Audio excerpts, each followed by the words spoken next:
Ender's Game is a book that I've read 3 or 4 times, so I read it on my own. I really enjoyed it. I recommended it to students. I read it with them. This is an awesome story. I love space. I like science fiction. I like space travel, galactic species, things like this. Ender's Game is by Orson Scott Card. There's an Ender's Game book. There's an Ender's Game movie. As usual, the book is much better. It goes into much more detail. The movie is pretty good too.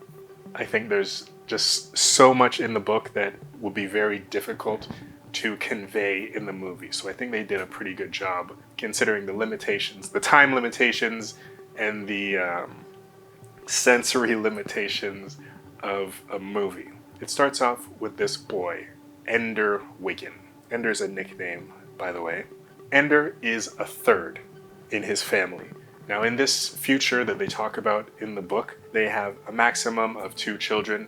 If you are a third child, it will be partly because the government wants to give you another chance to breed a special child, and you are considered kind of an outcast in this society. Calling somebody a third is a derogatory term. Ender has an older brother or sister. Both of them are geniuses. There is Ender, who is also a genius, but he has different qualities. Peter, the older brother, is very hard, super violent, super smart. Valentine, also super smart, but not super violent, not super hard, very loving. Ender is said to be something in between the two of them.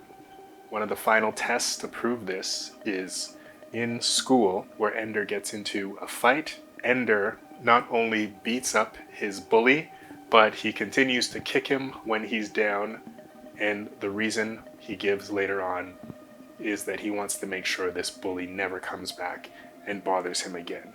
After observing this, the powers that be come to his house and tell his parents that Ender has been selected to join this Space Force, what they call flight school. Ender gets onto a space shuttle, takes off, and goes to this satellite school. It's literally a satellite far away from the Earth, and he lives in this barracks with other child trainee soldiers. The higher-ups are always testing Ender. They put him in as one of the smallest, one of the youngest. They set things up for him to get bullied and for him to get abused just to test his ability to withstand or to fight against this mistreatment that he gets from his peers. They put him into higher positions than somebody of his age might be, which further encourages more bullying. Ender always finds a way to stand up to it. They have this game that simulates space. Well, they are in space, but they play a game kind of like laser tag in this room that's in the middle of the academy, which has no rotation. So because it has no rotation, it's gravity free, and you can float around in there and play this game. And they learn some of the tactics of war in space, of fighter planes and fighter craft and their formations and how they could be used in space to defeat an enemy. After training through this for a little while, after the constant bullying, Ender is promoted to command school. Now in command school, he's going to be learning how to control the weapons on the spacecraft and come up with a strategy for defeating an alien force.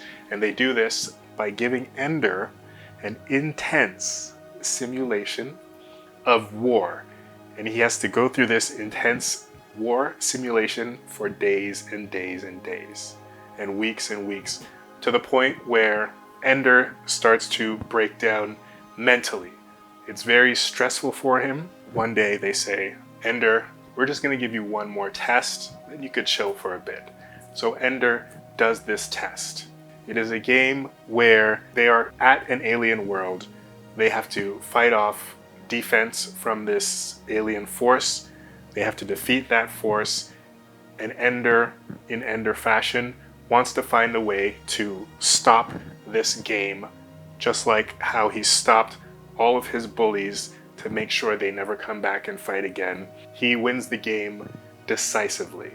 Spoiler alert, they find out at the end that this simulation was not a game, and that Ender destroys an alien world. That is Ender's Game, and it's very good. The movie did a good job of compressing the plot and bringing it into film form. I didn't love how they made all the characters a little bit older. They turned them into kind of preteens. Ender and Petra. Ender has kind of like tension, like almost like he has a crush on a girl in the movie, it seems, but this is not really conveyed in the book, because in the book, Ender especially is very young. He starts off like 6 years old in this school. So, I mean, there is the coming of age in the book, but in the movie it's different because they're older and they're a little bit more adult. Ender's main bully, Bonzo, in the book is kind of this big bully, and in the movie, Ender is bigger than this guy. I mean, sure, you could be bigger than your bully, because bullying is not necessarily all about size, but it's something that I'm not sure why they decided to go this route in the movie to make Ender's bully kind of less intimidating. I mean, he still whoops on him in the in the movie just like he did in the book. I highly recommend the book. I recommend the movie too, and I think it's okay to even watch the movie, then read the book. The book is better if you don't like to read.